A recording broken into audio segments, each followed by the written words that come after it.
Welcome back to our coverage of the Battle of the Atlantic, live from our new studio in Los Angeles, California. It's time for the final fight between the LCS regions as the top teams from the LCS Summer Splits face off.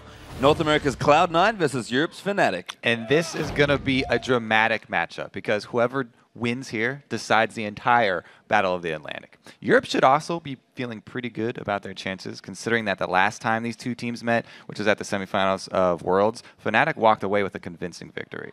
But that was months ago, Kobe, and both teams are coming with this in with the attitude that this is their match to win. However, Fnatic is confident that the addition of Reckless will give them the edge they need to come out on top in the Battle of the Atlantic. Every time we make changes, we look at the future, like how it's gonna work, how we think it's gonna work. Most of the time, we have been lucky and we have been right. Like we made the right changes. So now we have Reckless with us. Hopefully, this is the same again. We get him, we improve as a team, and we get to that point where we play even better. We've been waiting for him. This is why I switched from AD to support, actually. And yeah, I'm really looking forward to play the Season 4 because I think it's really promising. Well, some people was expecting him to be like super good, and he is super good, but it changed the team. It's not the same. You could see on IEM Cologne, we were not that great. We beat CLG, but still I think we didn't play our best. It's not that easy to swap a player because you have to adapt to the team. And yeah, now I feel really ready and we're ready to play against C9. From IEM Cologne to now, we have been improving like hugely. Like there's no comparison to how we were at IEM Cologne to how we are now. If he has a lot of pressure, he just tries to perform better and better. I like the pressure and I like having like a lot of eyes on you. It helps him, so the more pressure we put on him, the better. I hope he can keep it up and carry us. Well, we'll see if Reckless can in fact keep up with the pressure. And even though Cloud9 feels confident, today they face off against Europe's top team in Fnatic. Yeah, so like we said, Fnatic had the best Season 3 of any European team. They won both the spring and the summer splits, which then qualified them for Worlds, where they actually went further than any EU or North American team, including their win over Cloud9.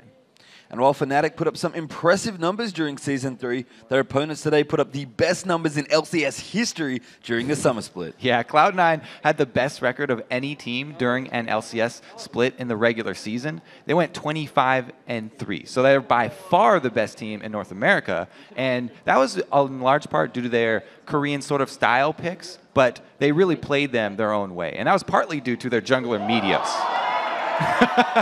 Meteos set the record of any KDA there with 12.66 and really introduced this new heavy farm style of jungling. And then there's also their bot lane, which features Lemon Nation, who was second in assists with 312, plus their Sneaky, who was second in KDA, only to Meteos with that 6.96. And even though Cloud9 dominated North America last season, they've kind of struggled against international teams, Kobe. A little bit. I mean, they did go 1-2 against Fnatic at Worlds, like we said, but they also lost 0-2 to Gambit at IEM Cologne. However, Fnatic also lost the game at 0-2, so that's not saying too much. And that was also on the old patch. That's the same patch that was at Worlds. We haven't seen Cloud9 on the new patch, so they may have some new champions like Hai hinted at during his interview yesterday. Yeah, and with the war between the regions building to an epic conclusion today, both teams will be relying on their star power to push the tide in the Battle of the Atlantic and secure themselves a victory.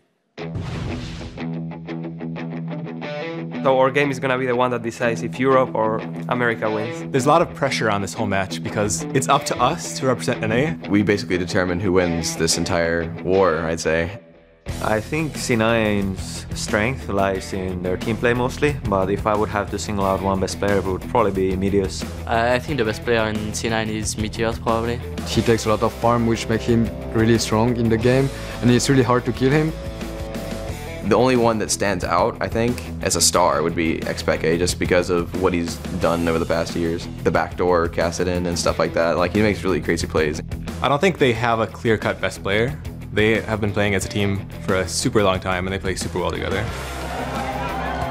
At Worlds, we got the chance to study them a lot more. Every game, we knew what they were going to pick, and now we have no idea. Oh, I hope we can come into this with no level 1 deaths and hopefully get our revenge. And it ought to be a bloodbath, so let's check out the starting lineups. On the blue side, it's Cloud9. In the top lane, It's balls. Their jungler, Meteos, their mid player, High, their AD carry, Sneaky, and the support, Lemon Nation. And over on the red side, it's Fnatic. Up top is Soaz, and the jungle is Cyanide.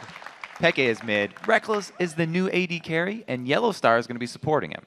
And today's featured matchup in the Battle of the Atlantic will decide everything. It's Cloud9's High versus Fnatic's Xpeke. So Xpeke is obviously famous for his Kassadin. You know, he loves the backdoor, but Kassadin has a 100% ban rate here.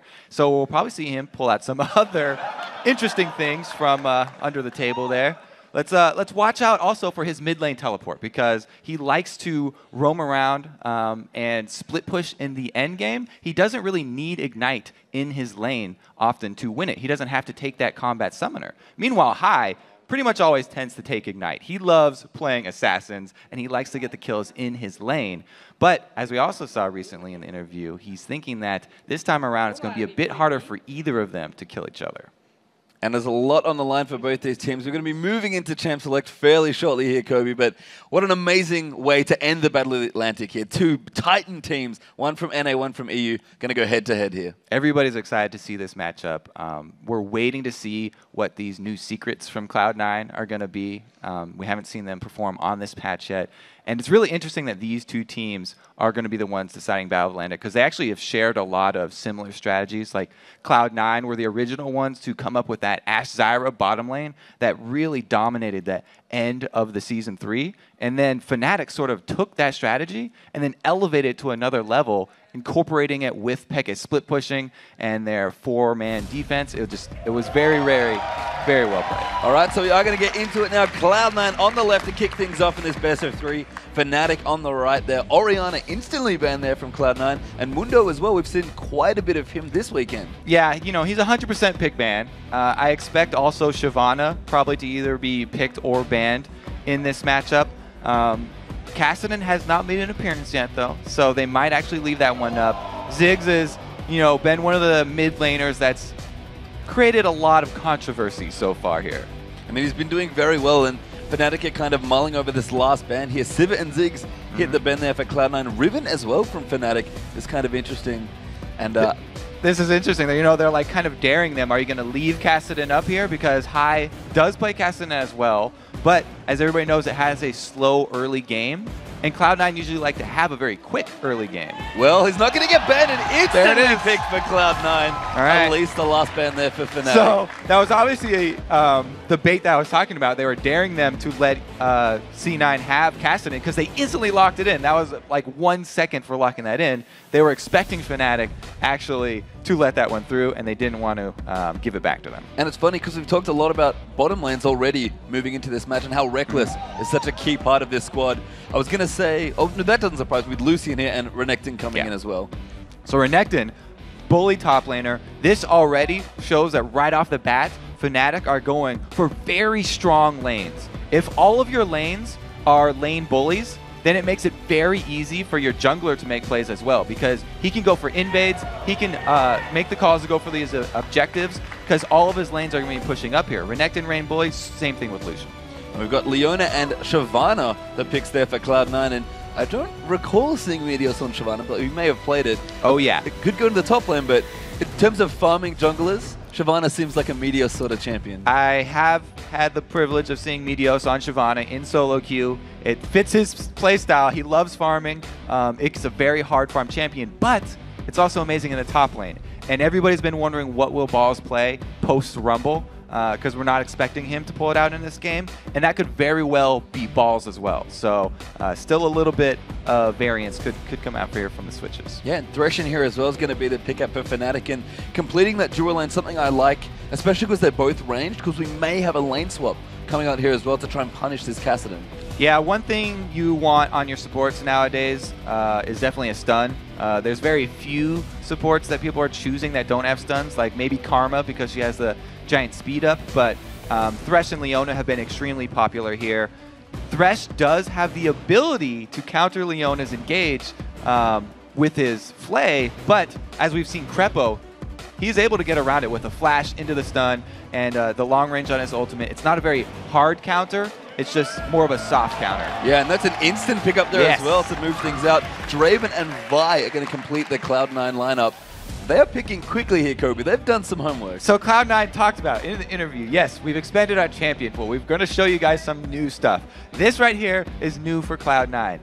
Draven, a lot of people were hesitant to go back to him after the changes to his passive because it took a lot of damage off of his early game. But the new passive does get him a gold much quicker if he does land a kill, and he still has that amazing attack steroid that comes with the axes and the attack speed increase. So there are a lot of, random YouTube videos going around of Draven like two-shotting people because in the end game, he still gets extremely strong just with pure AD. And for me, there's so much aggression in the bottom lane now, Kobe, as well. Oh, yeah. The Draven just seems like such a good fit. I mean, Annie has been seeing a ton of play here. Actually going to drop through here, interestingly enough, at least for now. Yeah. But when you think about Leona, who's just can actually out-aggress Annie, it almost feels like Draven as an AD out-aggresses all the other AD carries. This against Lucian, that guy's really, really strong, but Karma is the last pick here for Fnatic. This is a champion that Soaz has played a lot of, but Peke also has dabbled in some Karma, so I'm still expecting the Renekton top. They could do some fancy switches and switch him over, but yeah, it is looking so far like it will be that teleport Karma. And like I said before, Peke, he hasn't had to rely on teleport for a long time to win his lane. He usually just does, at least goes even in lane phase, and then he's got this late game summoner that is teleport, which allows him to make the map movements that really have defined Fnatic's playstyle over the years. Yeah, and I like the combination with Olaf here as well for Fnatic, because we saw the super speed comp yesterday, which was Sivir, Olaf, and oh my goodness, Sivir, Olaf, and Karma. Sorry. And now we've got kind of the mini combo here as well with Karma plus Olaf. So they have the Karma to speed up the Renekton. As I was just talking about, how Peke always takes teleport. They've actually switched it off, and they've got a few more seconds there. They lock it in. Peke will be the one using that Renekton, and it is going to be the Soaz Karma. So this time, it will be Cloud9 with the ones that have teleport and them making to look the plays here with the roaming Kassadin, having Kassadin try and come in, maybe bottom lane or something for those early kills to get him rolling. And it's Fnatic that are looking like, we have the team fight, we have the speed up for our bruiser, and they're going to be looking for the dragon control and the objective 5v5 fighting. Yeah, I have to say, just generally what we're seeing here, Kobe from Cloud9, looks nice. It's kind of refreshing to see them open up a little more here. I mean, Fnatic as well would have had to have a plan for this Kassadin, so I'm hoping we get some interesting stuff happening. Well, the plan is Renekton, apparently. It's looking like Peke going to go up there early. I mean, you can do a 2-versus-1 switch against Kassadin, but it's not actually necessary to keep him down early. Most champions can beat Kassadin very early in CS anyway and keep him down pretty significantly. So you don't have to expend all those resources to do it. All right, so we are going to get into it here. A best of 3 here, the last game in the Battle of the Atlantic. It's Cloud9 versus Fnatic, and we have yet to see these teams play on this patch yet, Kobe, and it's going to be really exciting to see not just how they play against each other, but how they play on the preseason patch here as well. I want to see how Cloud9 use this teleport, because Soaz has picked up the slack there. Since Peke has decided to go Ignite this time around, Soaz is the one with teleport, so they will at least be able to answer that global pressure later. And level 1's going to be a little interesting here. Both teams probably just hanging out, seeing if they can get any early wards down, although no extra wards being picked up here. Both support's going to go for some big items here. Doran's plus, I guess, the early relic shield. Yeah, support's going for some beefy items as well as some beefy masteries. I was really caught off guard yesterday when I saw the shield mastery deep in the defense tree for the first time. Maybe I was a little bit too harsh, but it looks like Yellow Star is also going extremely deep in that defense tree and picking up the mastery. Yeah, so it looks like Fnatic just scouting out here. Not particularly interested in finding a fight. If they could get a kill, sure, that's great, but everyone's going to back off here. And again, I'm curious to see how the lanes shake out, but I think you're right, Kobe. They're going to be pretty normal here. Yeah, it's pretty interesting that we just talked about, how beefy the supports are. They did an early invade, but since both of them started with these health items, they didn't have enough money for extra wards. So this successful sort of invade from Fnatic doesn't reward them any vision for the early game because they didn't drop any of their wards off while they were deep. Yeah, Trinket's not quite up there either, unfortunately, and they only last a minute anyway at the early stages, so not going to get too much done here. Hai will send himself in the middle end, and you were right, Kobe. It's Peke's Renekton against the champion he has played an awful lot of in Kassadin. Renekton already is a lane bully, but going up against Kassadin should be pretty easy work for him. You just want to charge up the Fury for him, and then the empowered abilities.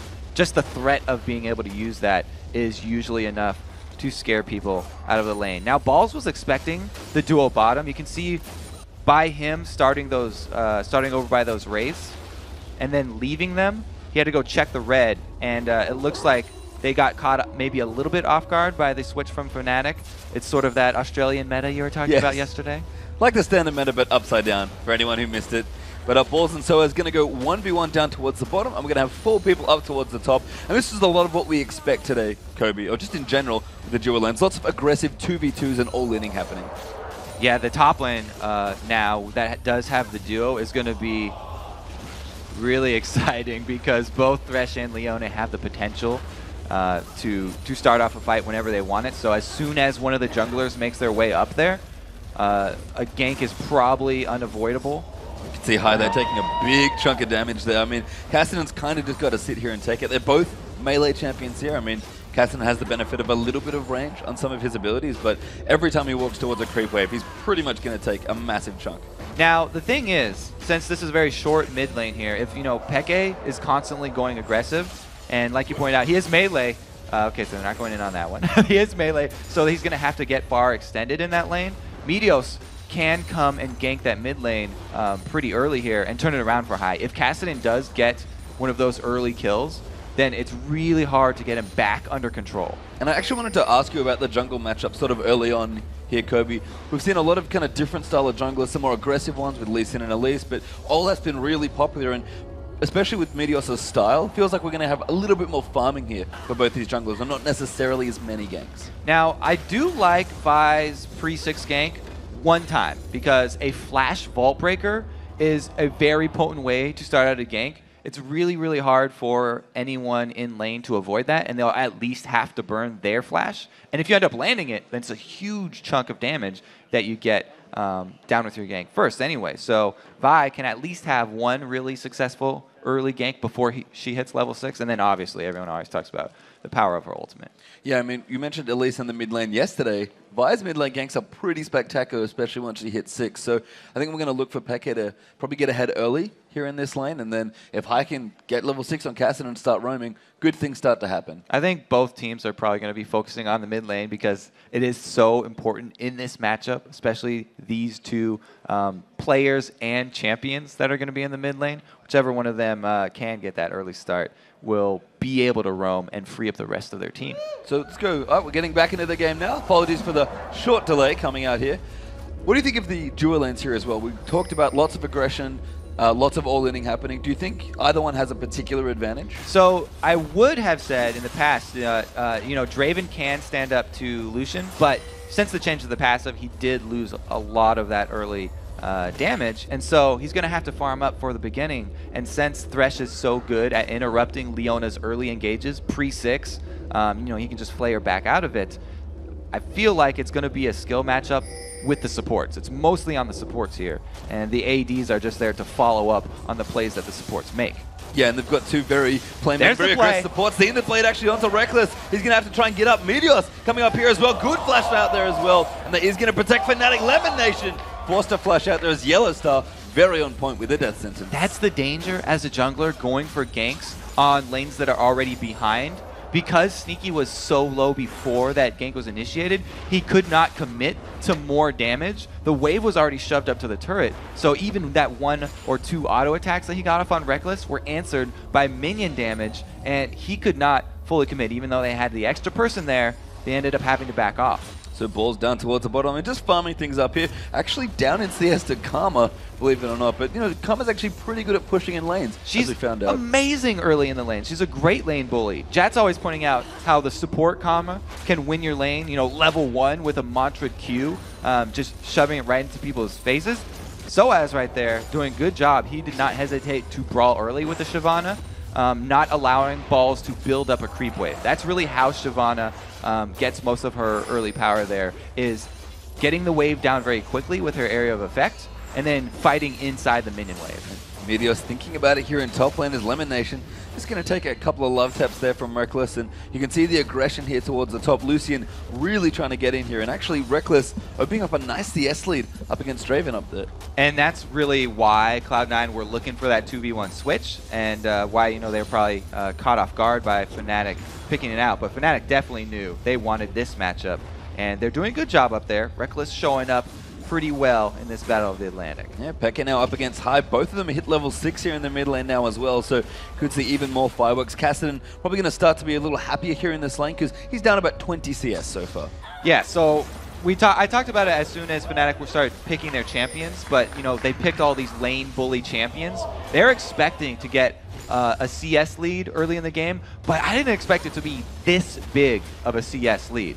Yes, Lucian's amazing in lane, and he's a bit of a bully, so is Renekton, but they are really crushing both of their lanes. They're doing a very good job playing to the champions that they've picked. Yeah, and there's about 500 or 600 gold just opened up from CS already here. It looks like we are going to find Lemonation here for Yellow Star. Reckless going to go in a good Death Sentence. Zenith Blade going to follow window, and now Sneaky going to try and get it done. And Lemonation really in the thick of things, taking a big chunk of damage. Sneaky now onto Reckless. The damage moving out. They lose him with the Q. Yellow Star moving in as well, and Sneaky kiting back and forth. Very nice with the axes, but Teleport is going to come in now as well. Lemon, Zenith Blade onto Reckless. So moving in, and that's a deadly owner.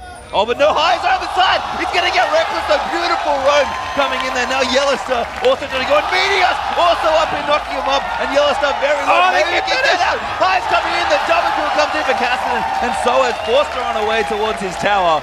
And that was High roaming up. He just walked all the way to top lane. He didn't use his teleport. The only teleport was used by Soaz. So two people from Cloud9 collapsing definitely outbalanced the one teleport there from Fnatic. Peke took his time to shove one wave before heading up here, but he will get behind both High and Sneaky here. Going to be a very hard escape for them. Yeah, the star solo landers from Fnatic moving in. Soaz in trouble to Meteos. A beautiful gank there. Now Peke going to get Assault and batteried up. Renekton going to try and take him on 1v3, but Peke forced to go up towards his turret as Reckless rejoins the fight up towards the top lane. That's the power of those flash vault breakers that I was talking about for the ganks there. Meteos coming out of left field there, able to clean up Soaz, and now Cloud9 are feeling much more comfortable, really able to turn the tides with the roam. It was just beautiful rotations from them right there, and High still has his teleport, so they still have another answer that they can use. If we have balls very deep in the jungle, you know, trying to steal away minion camps, which he just got smited away there by Cyanide, so good job by Cyanide defending his jungle. But if Balls just drops a ward, then High can actually join him in those jungle invades, and they can make something happen on that blue side map, which is so important for that Fnatic team. Yeah, it's just a nice bit of patience from Meteos. They're kind of waiting again, hoping somebody from Fnatic would walk back up. High now going to get donated the blue buff. That's going to give him way more power. 2-0-1 already for this Kassadin, and given that he looks like he's going for a Rod of Ages, he's going to be really happy to have that nice and early. Right, so scaling up the Rod of Ages, not only does it give mana, but it also gives the health, which is the trade-off that you make when you skip off. Some people go with the tier, trying to upgrade that to the early Archangels and Seraph, but that you don't get your defense stat until you make it all the way to the Seraph's Embrace and get the shield. Whereas if you start out Rod of Ages, you've got early health. Fnatic going to try and answer a couple of these early kills with a nice rotation down towards Dragon, actually. This is something we talk about all the time when we see 4 people up towards the top lane. It's often the first team that's able to rotate over that gets the first Dragon, and Fnatic, they are going to get it. Yeah, they get the Dragon, but the champions in the game now are mostly around level 6, barely above it, so it's one of those low-level dragons that's not worth quite as much, and Sneaky is able to answer with the top turret, so it's not too much of a hit there for Cloud9. And they are able to get at least some more minions on Sneaky as well to get that Draven caught up. He needs to get those stacks for his passive, or else when he does land that kill, it's not going to be that influx of gold that he really needs since the change to the passive. And that's something we've sort of seen as a trend throughout this weekend as well in this new patch, Kobe, is that, you know, the standard Dragon back in Season 3 would have been around 10 minutes. And that's the timing we see here from Fnatic. It seems like with the way Dragon's been shifted around, maybe 13 to 15 minutes feels a little better in terms of the gold you get out of it. So it's interesting to see if the teams maybe can adapt to that. As Peke is going to take a little bit of damage, but he's out already. Yeah, I think you always just have to think about what you are giving up for that Dragon. And, you know, do you still want to make that trade? This one came out about even, so, you know, well played by both teams there, I think. Yeah, Cloud9 about 800 gold up here in this one as Balls and Lemon Nation going to defend down towards the bottom. A 3-man push from Fnatic as Soaz is joined by the duo lane there as well, but looks like they're just going to go back. Nope, never mind. Reckless walks off. He's trying to trick me. And Balls has held his tower quite well given all the pushing that Soaz started with here. Yeah, Shyvana is extremely good, you know, at clearing minion waves. And it looks like Sneaky returning up to top to get some more CS. It was Cyanide who was the one who got that nice minion wave, which is going to be great for their team. They need 2 diving champions here. Cyanide and Peke have to be buddies, as the common term is, I guess. They're going to want to be sped up by that Karma. So coming out of the jungle, Cyanide's going to need a little bit of lane farm to be able to match the tankiness that Peke has, so they're sort of on the same level. Cyanide trying to be a little tricky, moving around the mid lane, is down the bottom again. Fnatic continuing to push, a good play from Yellowstar, a solo play, landing just enough as the box comes in as well. Now Soaz going to get assault and batteries as Reckless pops on the culling, and that's a very dead Karma. Yellowstar may be in trouble as well. That is exactly the picture of why I said Thresh is only a soft counter to Leona and not a hard counter. Able to get the flay off, but they still got the stun. Here's the rotation from Cyanide though, and Ghost. Cyanide coming in, that's Reckless picking up balls. Yellowstar actually with the kill, and now onto Lemon Nation as well. Beautiful presence of mind from Cyanide to go on this kill, and send Leona looking like she's in trouble, is indeed, and Cyanide's going to clean out that one as well. No wards there in the river for Cloud9. Cyanide comes right down, pops the Ghost and Ragnarok. Really good job cleaning up those 2 kills for Fnatic, bringing them right back into this one. Soaz actually popping his teleport towards the top lane as well as High here. Going to find Peke, who pops Dominus as a counter. But High, you can see Kassadin kind of struggling early on, still a little behind in CS, but the lane's so much better for Kassadin now. Yeah, around 20 CS, 30 CS even is not that bad for being behind on Kassadin, since he got a successful roam off and he was able to go top and get those 2 kills. Getting off to that early start really going to get him right into the spot that he wants to be, going towards mid game, where he can make use of his mobility to chase down people. Oh, Meteor's great, Vault Breaker there, High as well. Real flash forward for the Pulse, and that's going to be yet another kill. Meteor's everywhere today. Yeah, you can tell he's a fan of the flash Vault Breaker as well. One of my favorite moves right there, and High doesn't hesitate to capitalize on it. It's one of the best things about having a Kassadin mid lane. Post level 6, he will capitalize on your gank. As a jungler, you won't have to feel bad that your mid laner's not in position, because Kassadin will follow up on that. Yep, I like that Olaf's able to get blues here as well for Fnatic, which we just saw as Cyanide picked that one up, because Renekton doesn't really need it, and Soaz, he would like it, but he's a little too far away probably to get it. And as you mentioned yesterday, Kobe, when you can undertow farm, you really power through as Olaf. There are so many junglers that benefit from extra blue buffs. Oh, Sneaky's taking so many shots. He's in a lot of trouble. Death Sentence not quite going to hit, as they will flash out of there. Olaf is definitely one of them. Udyr as well, definitely become just almost different champions with the blue buff on. It helps them so much, it's ridiculous. So whenever they have a mid laner that doesn't need it, it's really, really helpful. You can see the Rod of Aether's finished up now for High as well. Fantastic timing on that item. Probably had it at around 14 minutes or earlier, so he'll be nice and charged up right on time there. AD carry builds look pretty similar between these two as well, so nothing major going on there. CS pretty even. And credit to our Balls actually as well, who's really caught up on CS. Yeah, and he was able to just barely steal away that red too, because Soaz was playing safe and not face checking into that bush recklessly. It allowed Balls just the extra second that he needed to grab that red away. And Peke going a little more aggressive here with the Hex Drinker on his Renekton, which of course helps him given that he was in the mid lane. There for that one, Giant Spell moving through as well, probably looking for a Sunfire cape. And just in general, item build's really coming out here, and I actually like Balls here with a very cost-efficient tank build. Yeah, Shyvana, like we just saw him, you know, making the invades into red. She loves shoving the lane and then grabbing extra gold from the jungles, which enables her to get tanky extremely quickly. Balls going for that, you know, Spirit Vision Sunfire combo. Yellowstar popping the box there. Soulflare's going to hit onto Cyanide, but it's so high. Coming down as well with the teleport, and Sneaky picks up one kill there on Draven. Cyanide popped the ult, trying to chase him down, but High's just back and forth here, poking as much as he can, and Reckless maybe got to be a little careful. High has been doing so well with his roaming and his use of teleports. It's really beautiful to see. I'm glad that they are coordinating their aggressive moves well. They always wait until they know that they have one trick left in the bag before going extremely aggressive down bottom. They're going to push down this turret now as well, so 2-1 in turrets for C9. Yeah, the minions are going to clean that one out. So almost 3,000 gold ahead by Cloud9. And we've seen teams, when they get an early small lead, Kobe, if they're experienced, and certainly Cloud9 are, they're able to kind of close out the game. And you mentioned something yesterday I thought was so relevant about really controlling a game. Right, so the dragon, yes, this is the second dragon, so it's worth even more than the first one. And I talked about what are you giving up for these dragons that you're getting in the early game. Cloud9 did not have to lose any map pressure, any objective for that dragon. So that was a clean win for them right there. Also, we got to shout out Medios while we're at it here. He's been making the ganks extremely effective. He only goes for them when he's got flash or his ulti. Yeah, it's got to be careful. Peke diving in there, balls running defense there, but 4 members of Fnatic looking to push down this mid lane. Reckless coming in to join them as well.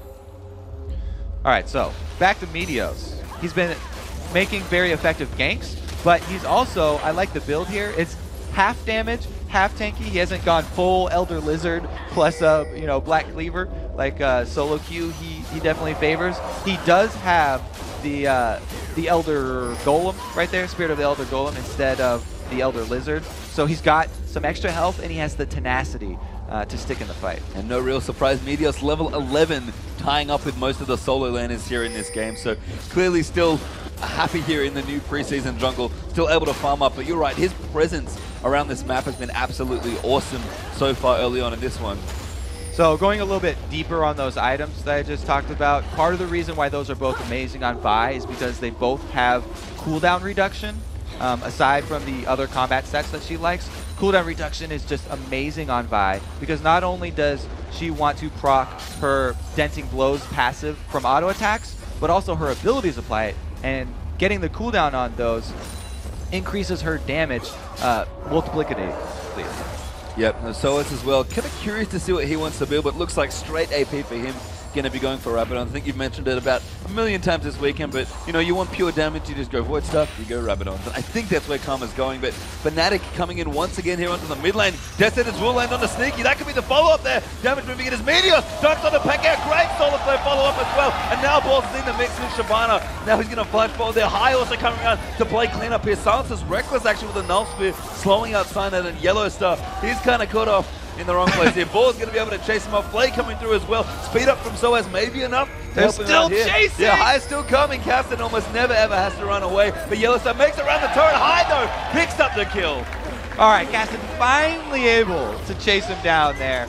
We all talked about the mobility of that Caston in the very beginning. High finally able to at least make sure they get 1 kill out of that, even though they weren't able to finish off Peke. Taking down Yellowstar was huge because they have at least the map control and then get some damage on the turret. I mean, not just the kill, Kobe, they took the outer turret in mid, and now they're onto their tier 2 here as well. Peke trying to defend 3v1, maybe thinks about it again as now Cyanide's rotating through. I think they're going to be able to finish this up. The Draven DPS really coming in, and that's 2 turrets and a kill for Cloud9. Right, so they get the kills, but then they also are able to grab the objective after. So really well played, and Cloud9, they just look like a completely different team here. They're also controlling the vision after they take that deep objective. Look at these wards that they just left. I love placing wards right outside of the enemy's base so that you can see their movements and what they're planning to do in the future. Yep, a little bit of a scare there for High, but he's able to riff walk on out of there, so not too worried. Lamination coming into support as well on that Leona, and looks like Static Shift is going to be the next one out here for Sneaky. We've seen a lot of Static Shift this week, and I think AD Carry is really starting to favor that a little more than the old Phantom Dancer. I'm a big fan of the item. I like the flashy nature of it, but also just because it gives you area of effect damage on your AD carry, so it helps them clear waves a bit quicker. And if you want to feed extra minion waves to your AD carry, then you can send them down to pick that up alone, and they can clear it much quicker. Balls with the juke. That's a good Descent descent from Yellowstar. Balls 1v4. Dragon's Descent out trying to get away if he can, but he's pretty much forced to stand and fight here. Nowhere to go, and Cyanide's going to take him out. Oh, Sneaky though. Right, he's been caught, but the rest of Cloud9 were notified that he was being chased by the entire team of Fnatic very early, and so they pushed both the middle and the bottom lanes here. Sneaky is now at the point that he does not have to fear the 1v1 combat there from Reckless. The Draven DPS on that turret as well. It was almost reminiscent of Zion's Nasus from yesterday. He just chunking down towers. High got to be a little careful here, but the rest of Cloud9 are into support. So High has his teleport up, and Meteos has his flash and his ulti up. We're probably going to see a gank out from him early because he has not been sitting on those cooldowns for very long. Meteos, pretty much as soon as he does have those tools available, has been looking for kills. Yep, so Dragon going to be back up in a minute here as well. Actually tied on Dragons, I believe, with Fnatic taking an early one first and Cloud9 getting us later one after that for the second. So next Dragon could be a point of contention here, but Cloud9 with their advantage right now just really seem to want to take control of this map, Kobe. And that death cap is completed for Karma here. So Soaz is bringing the magic damage that this Fnatic team needs to the fights, and it makes sure that Cloud9 can't just ignore magic resist and fully stack armor here. Yeah, I mean, there's a lead here for Cloud9 for sure, but it's only 5,000 gold here. That's not too bad early on in this game as Reckless going to pick up whatever CS he can, building up towards his static shift, as it looks like Sneaky has finished up his for now. Needlessly large rod here for Kassadin. High probably going to be going for a Zhonya's Hourglass, I would have to think. But you never know. Yeah, he could go for that another defensive item here. And Kassadin don't have to go full offense, but really, since he is looking to split push a lot with that teleport, he has so many options open to him. Lemonation going to find Yellowstone. Great play there, but High's going to come in. The burst damage from Kassadin is absolutely massive. And there's the flash up from Yellowstone. Lemonation caught by the death sentence, going to get snared up here by Karma as well. The damage moving in a good flash up, but Reckless able to clean it out as High gets himself out of the way, almost snags a kill. He wanted to go back in there. He was hoping Yellowstar would just creep a couple inches forward, but he never did, and he ended up having to leave Lemon Nation behind. Credit to Yellowstar. Oh, Peke has actually found Sneaky, who flashes out Meteor, finding Soaz. He's having to find him, and Sneaky gets a kill with the ultimate there. Now the teleport coming in behind as well. Cyanide, not Meteos. He's going to get the kill on Cyanide, excuse me, as Peke is now in an awful lot of trouble. Nowhere to go. Sneaky DPS moving in. Double kill for Meteos. Again, Meteos coming from off the screen, just dunks Soaz here. Sneaky gets the flash off as the stun comes in, and that is just a brutalizer on Meteos, holding Soaz in place for Sneaky's ultimate to hit him at the exact same time. And now High, with the teleport in, is able to also clean up Peke. A huge win for Cloud9 that initially looked like Sneaky getting caught out. Those are the cooldowns I talked about. Meteos and High not sitting on for very long. Used right there, very reactively, but perfectly played. Ballsy now going to push up towards the top, and I think you guys could hear the crowd. They're pretty happy for Cloud9 right now. I love the instant Baron call there as well. Snapped it off as soon as they got those kills and took it very, very quickly. So all of a sudden, we're getting close to 10,000 gold in the lead here for Cloud9, and that's a big lead here at 24 minutes. They've been performing extremely well. You talked about the lack of hesitation there. They're very decisive right after the kills, going right for the objectives. And then they also haven't been giving up, haven't been slacking on their vision. So every time each member is roaming deep into either side of the jungle, they're dropping off their own wards inside. And all of the burden is not on Lemonation right now. Everybody is doing their part. Yeah, I mean, you mentioned how good Cloud9's vision looked already. I have to agree, they've been warding spectacularly here on this preseason patch. Vision got changed pretty significantly since the last two times this team played. I have to highlight Meteos right now, though, because we kind of mentioned he likes to farm a lot, likes to go carry mode. Something pretty spicy cooking there for Meteos' item build. All right, so if you haven't played on North American server, you haven't run into Meteos' Black Cleaver and Trinity Force Vi, maybe. It's very popular now because it's so fun to play Vi when she has that much damage, and it's sort of Meteos' new fascination. Yeah, and he's definitely going for the Trinity Force right now. I assume it's a product of, well, never mind, Meteos. Going to put that damage to good use. Soaz getting 1v1 to Cyanide's in trouble as well. A nice bolt breaker there. Going to knock him back. And Olaf getting towered over. Peke will come in now to try and save him. High's up the top here, though. It's 3v2 as Meteos gets a double kill. Can he make it 3 years? Peke's going to go out as well. And he does make the triple. There's Stretch going down as well. And Reckless, the only one left alive. Cloud9 almost finishing an ace on either side of the map. They've almost got the ace, and they definitely have the inhibitor here. There's the surrender. Respect from Fnatic. 25.5 minutes there, Kobe, and Cloud9. They said they wanted to show up and get revenge. That's an amazing performance. Listen to that crowd. There is so much respect between these two teams.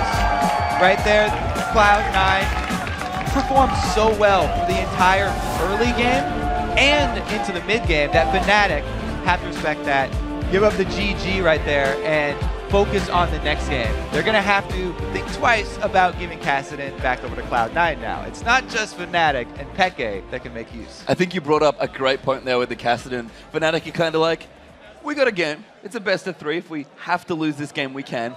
Let's see what happens if we don't ban Kassadin. And we saw what happens. Hygo is absolutely massive. I mean, it wasn't just Hyde there as well, Kobe. Everyone from Cloud9 really did just everything in their role really, really well. It's just dominant. That was, I mean, are we sure Fnatic can go in the NALCS? Because that looked like a dominant performance there from C9. I mean, we could see the hesitation on Fnatic in Champion Select when they were like, oh, you didn't ban Kassadin against us. Should we let it through as well? And then they did. Don't think it's going to happen again. I don't think so. You're right. The rest of Cloud9 deserves praise as well, especially Meteos coming out with the DPS Vi build and having the timely ganks. People criticized him or thought for some reason that he doesn't get off enough ganks. He definitely made his presence felt that game. Yeah, just everywhere he needed to be, whenever he needed to be there. So we've got to take a quick break, but when we return, it's Game 2 in the final battle of the Atlantic. Cloud9 came out swinging and was able to get the win, so they will look to wrap up a victory for North America when we come back.